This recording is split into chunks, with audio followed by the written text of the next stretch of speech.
do stay with us. We're cutting across to Rajnath Singh, Defence Minister, addressing the concerns now. Just a few seconds, he's due to speak.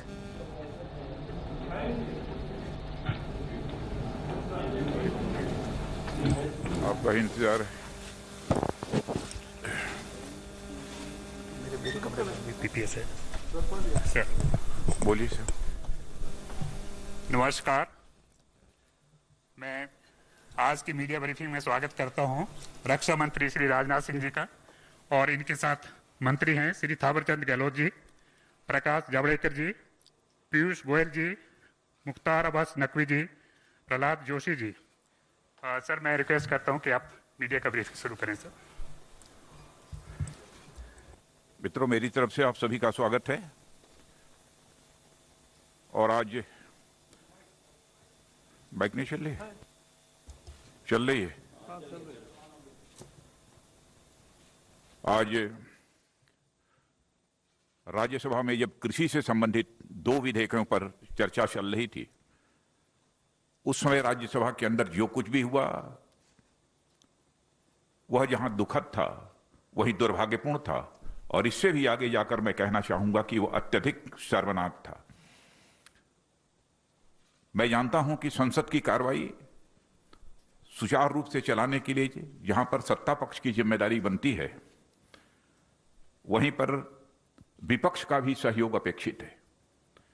विपक्ष की भी संसदीय मर्यादाओं का पालन करते हुए अपनी भूमिका का निर्वाह करना यह अपेक्षित होता है, एक्सपेक्टेड होता है विपक्ष के द्वारा भी। लेकिन आम जनता के अंदर, आम किसानों के अंदर एक गलतफहमी पैदा करके केवल निहित राजनीतिक स्वार्थ को साधने की जो कोशिश की जा रही है, मैं समझता हूं कि स्वस्थ लोकतांत्रिक परंपराओं के यह अनुकूल नहीं है। और यह दोनों विधेयक, मैं कह सकता हूं, किसान और कृषि जगत दोनों के लिए यह ऐतिहासिक हैं। इसे लागू करने से स्वाभाविक रूप से किसानों की आमदनी बढ़ेगी, लेकिन किसानों के बीच गलतफहमी पैदा की जा रही है। एमएसपी समाप्त कर दी जाएगी, एपीएमसी समाप्त कर दी जाएगी। हकीकत यह है कि यह दोनों बिल प्रभावी होने के बाद हमारा किसान अपना माल भारत में जहां भी बेचना चाहता है पूरी आजादी के साथ बेच सकता है, जहां पर भी उसको अच्छी कीमत मिले। न तो एपीएमसी समाप्त हो रही है और न तो एमएसपी समाप्त हो रही है। इसके पहले भी हमारी सरकार ने बराबर एमएसपी बढ़ाया है, और जो यह वादा किया था कि हम किसानों की आमदनी को जस्ट डबल करेंगे,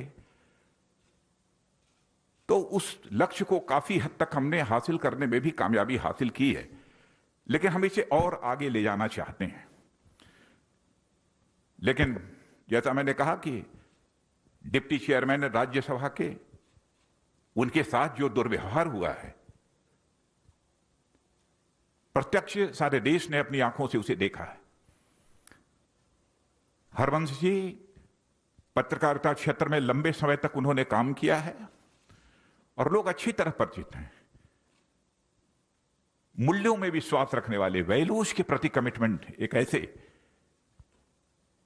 व्यक्तित्व के रूप में उनकी छवि रही है। लेकिन सीधे उनके आसन पर तक चले जाना, और आसन तक जाना ही नहीं बल्कि आसन पर जाकर खड़े हो जाना, वहां पर जाकर रूल्स बुक को फाड़ डालना, और इतना ही नहीं, वहां पर पहुंचकर रूल्स बुक को फाड़ना और अन्य भी जो कागजात रखे हुए थे उसे भी फाड़ देना और आसन के ऊपर चढ़ जाना। जहां तक मैं जानता हूं, मैं कह सकता हूं कि संसदीय इतिहास में कभी ऐसी घटना न तो लोकसभा में हुई है न राज्यसभा में हुई, और राज्यसभा में होना तो यह और बड़ी बात है। राज्यसभा को हम हाउस ऑफ एल्डर्स कहते हैं। संसदीय परंपराओं में विश्वास रखने वाला कोई भी व्यक्ति निश्चित रूप से इस प्रकार की घटना से आहत होगा। आज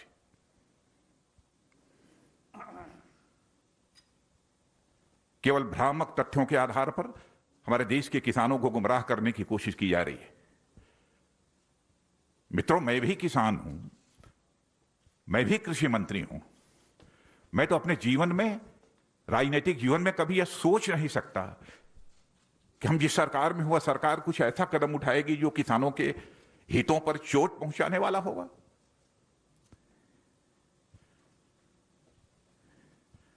जो कुछ भी हुआ है वह संसदीय गरिमा के अनुरूप नहीं हुआ है।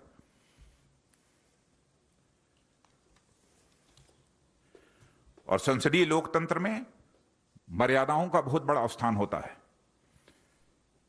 जब संसदीय मर्यादाएं टूटती हैं, लोकतंत्र की परंपराएं भी शर्मसार होती हैं और तार-तार होती हैं।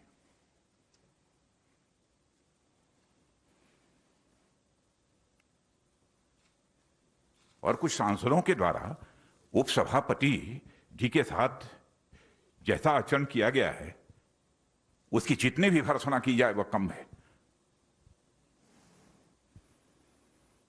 और इस प्रकार की जो भी कार्रवाई की गई है उसको मैं कंडेम करता हूं। और मैं यह स्पष्ट करना चाहता हूं, इस प्रकार की कार्रवाई से उनके छवि पर तो आंच आई ही है, संसदीय गरिमा को भी गहरी चोट पहुंची है।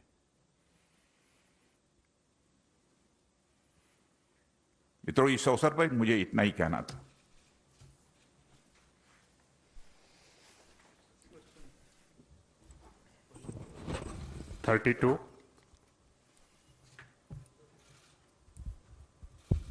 सर, मैं प्रशांत हूँ एबीपी न्यूज से।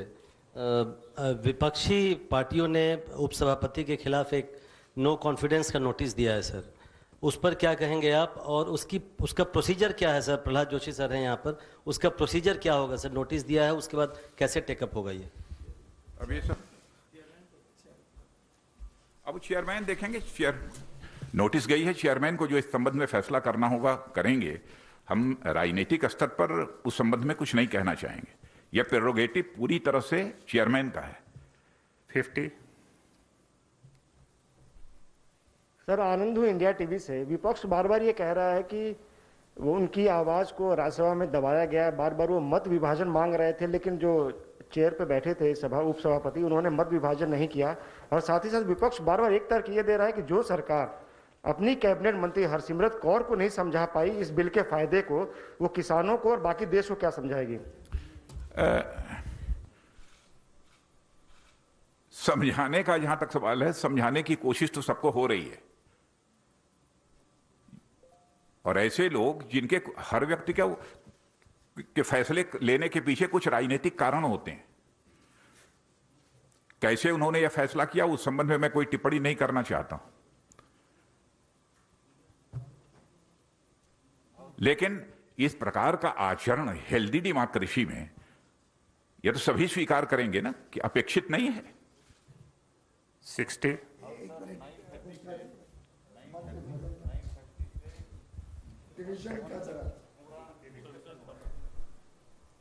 अब ये संसदीय कार्य मंत्री बतला रहे हैं कि 9:30 बजे से 1:30 बजे तक पूरा डिस्कशन चला है। अच्छा, दूसरी चीज, मान लिया उन्हें महसूस हुआ कि उनको इग्नोर किया गया, उनकी बात नहीं सुनी किसी, मान लिया। लेकिन मैं ऐसा मानता नहीं, लेकिन उनके हिसाब से हम माने तो क्या इस हेल्दी पार्लियामेंट्री डेमोक्रेसी में उस व्यक्ति को वायलेंट होना चाहिए, चेयर पर अटैक करना चाहिए, डिप्टी चेयरमैन के आसन पर चढ़ जाना चाहिए? क्या उचित है इसका? माइक तोड़ देना चाहिए? मित्रों, सचमुच मैं इससे आहत हुआ हूं। नेक्स्ट क्वेश्चन है सर, जो आपने प्रश्न किया डिवीजन का, जिस समय वाइस चेयरमैन साहब जो उनकी अलग अलग अमेंडमेंट्स थे उस पर वो डिवीजन के लिए उन्होंने कहा, उस समय वो सारे लोग जो है वो बेल में थे। और वहाँ हंगामा ही नहीं कर रहे थे, सारे माइक्स तोड़ डाले थे और माइक्स तोड़ करके हाथ में ले करके, और एक तरह से वायलेंट अप्रोच था उनका। उस समय अगर वो वायलेंट थे तो उसमें अगर वो किसी भी तरह के पार्लियामेंट्री डेकोरम की बात कर रहे हैं तो निश्चित तौर से बिल्कुल गलत है। और बार बार जो है वो वाइस चेयरमैन साहब ने कहा कि आप अगर डिवीजन चाहते हैं तो आपको अपनी सीट पर जाना ही चाहिए, लेकिन कोई नहीं गया, बल्कि जैसा कि आदरणीय राजनाथ जी ने कहा कि वो तो जो हमारे जो राज्यसभा के स्टाफ के लोग थे उनकी मेज पर थे, एक दूसरे की कंधों पर जो है वो नारेबाजी कर रहे थे। Second last question, 60. Rajnath ji, मेरा सवाल, मैं मनीष कुमार हूँ, न्यूज़ 24 न्यूज़ चैनल से। एमएसपी को लेकर जो लगातार एक बात कही जा रही है कि एमएसपी खत्म हो जाएगा, इस पे आप क्या स्पष्टीकरण देंगे? क्योंकि आज पंजाब से लेकर हरियाणा में कई जगह ट्रैक्टर जलाई गए, किसान जो है वो सड़कों पे उतरे हुए थे, उस दौरान ही ये बिल भी पास हो गया संसद से। मित्रों, मैं दो टूक शब्दों में तहे दिल मैं देश के किसान भाइयों को संदेश देना चाहता हूं, किसी भी सूरत में एमएसपी खत्म नहीं होगी। इतना ही नहीं, एपीएमसी जो है उसकी व्यवस्था भी किसी भी सूरत में खत्म नहीं होगी। यह मैं पूरी तरह से देश के किसानों को आश्वस्त करना चाहता हूं, अपने किसान भाइयों को। मैं भी किसान हूं। Last question, 13. So, Polymir from India Today. My question is about MSP itself. Swadeshi Jagran Manch as well, for instance, has said that why can't you write it into the act itself? Guarantee MSP and guarantee that if anyone tries to buy produce at a price lesser than MSP, then it will be deemed illegal.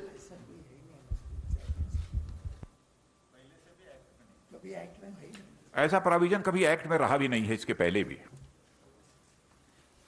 Thank you very much, sir. Friends, thank you very much. MSP is not a part of any law. It's an administrative order. You heard Rajnath Singh, the defense minister there, speak out, hit out at the opposition party for misbehaving, for heckling, for the kind of violent behavior that they've shown on the well of the House just a little while ago. What we saw, the Parliament ruckus, is what Rajnath Singh has addressed. Of course, a word of assurance coming from Rajnath Singh to all those farmers, saying that MSP, the minimum support price, will be given, and he assures the farmers. It's a verbal assurance again. There's no confirmation whether this will be going into the document. Of course, he says that there was no provision like that even in the past ordinances. It won't be even in this fresh ordinance, the bill that's passed in the Rajya Sabha as well as the Lok Sabha. Rahul Srivastava joining us live for more details on that. Rahul, we heard what India Today's Polmi Saha asked, a very specific question to Rajnath Singh, particularly on the minimum support price. Exactly what is the grouse of the farming community, that there is no assurance that minimum support price will be given to farmers. Rajnath Singh was quick to respond, saying there was no such written confirmation even in previous ordinances. Therefore, it won't be in this one as well. Soon after the press conference was wrapped up, he has spoken, hit out at the MPs who've created a ruckus at the floor of the House. But apart from that, the assurance was just one word: we will ensure MSP is given. Verbal assurance. Nabila, that's where lies perhaps the crisis. The government feels that it does not need to mention the word term of guaranteed MSP as far as the legislation are concerned. It is done and dusted with. It's been passed by both houses of parliament. It will be sent to the president for promulgation as a law. So there is no going back as far as these bills are concerned. The government can think about it in case the pressure is immense on some future date. But right now, what one can say that these farm bills are going to be the law. But yes, what one can see is that there is great amount of reluctance as far as the government is concerned to put in those words of guaranteed MSP as far as an assurance to the farmers, and perhaps even to blunt the opposition's charges. Some experts are saying that usually these terms are not put into it because it becomes a line that in terms of crisis, in times of a crisis, you will find that somewhere if the MSPs are lower, then farmers may not be benefiting. But these are larger arguments. Right now, what one can say is that the government, facing a very strong opposition with hostile scenes inside the Rajya Sabha, today ensured that it grabs the headlines and it fielded Mr. Reliable in the government, Mr. Rajnath Singh, along with a long list of ministers. And remember, this timing is very critical. This is 8 o'clock, prime time. And at this time, top ministers of the government are coming out and saying that MSP is not there in the law, but it is guaranteed. What the government sources, I spoke to Smriti Irani, for example, that very soon the next crop is going to come, and in that the MSP will be decided, and the government will try to ensure that in the new framework of procurement by open procurement policy, there will be MSP guarantee as far as the farmers are concerned. But yes, the deadlock is there.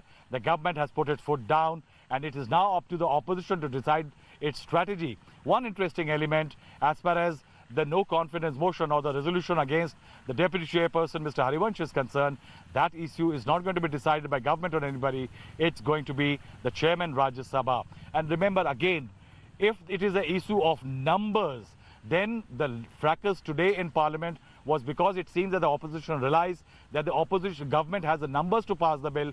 Tomorrow, if the resolution comes up against the deputy chairperson, the government will get the numbers to defeat it. So I don't think that the government is really worried about that very element. I think the government's next concern will be how to convince the farmers who are protesting that this new law by the government is not against them.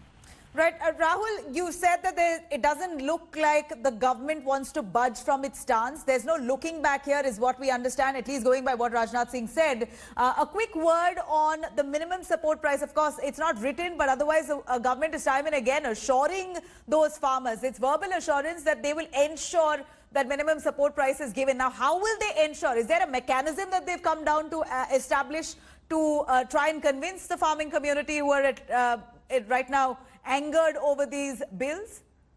And a small bit on the APMC as well. Nabila, the farmers in this country are the biggest voting bloc, but the farmers are also the annadatas. Since the 1950, the APMC system and the mandi systems and others have been there, and there is virtually no guarantee. There has been that even under the government's eye, farmers do not get appropriate remuneration as far as their farm produce is concerned. The entire procurement system is replete with corruption, state after state, be it ruled by any government. A farmer is a hapless lot who has to struggle to get the right price for its produce. And one element, yes, which is good about this law is that it opens up the market. It breaks the monopolies of the old system that the farmers can take their produce anywhere, and wherever there, in case there is a better price available, they can actually go and sell it to them. Theoretically, fantastic. When the GST law was brought in, it was a constitutional amendment. It said compensation to the states. Today, when there is a crisis, government is not able to pay the states the compensation which is constitutionally due to them. Now, there is no word MSP guarantee in this bill. How the government, if in some case, in some future date in posterity, if somebody is not paying the MSP to the farmers, where do they appeal? So the lack of punitive action, the lack of guarantee is a big question mark on this bill, and this law eventually which is going to be there. And that is why somewhere the government will have to do a lot of convincing. One, that they don't agitate. The second very important is that the entire procurement system needs to be rid of corruption and the babudam which prevails, and also the sharks which are there which exploit the poor farmers. Right. Rahul, do stay with us. Many more questions coming up. Of course, the farming community accusing the government of trying to please some private players. Now, what does that really establish here? We're going to take your word on that. But after a short break, do stay with us. We're going to come back with a lot more on the farmers' bills protests that ensued in the Rajya Sabha today. Of course, the government not budging from its stance. We'll come back with the top headlines. Hi everyone, Preeti Chaudhary here. Hope you like this video. For latest news and analysis, like and subscribe to the India Today YouTube channel. And don't forget to press the bell icon to stay updated. Thank you for watching.